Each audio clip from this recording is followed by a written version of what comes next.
تو روحت اومدیم یه فضانوردی بکنیم باز وزتش هی زر زر زنگ زر زر زنگ. الو عظما جون سلام، ظریفم از داووس. ای مرتی که یه جاسوس. عظما مگه شما خودت ما رو نفرستادی؟ حالا شدیم جاسوس؟ میدونم بابا، خودتو لوس نکن، اینو واسه دلواپسا گفتم.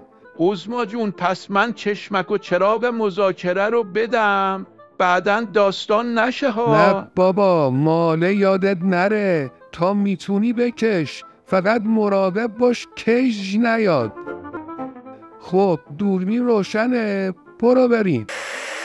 مذاکره با آمریکا عاقلانه نیست، هوشمندانه نیست، شرافتمندانه نیست، کار بسیار خرمغزانه مشنگانه خاک بر سرانه است.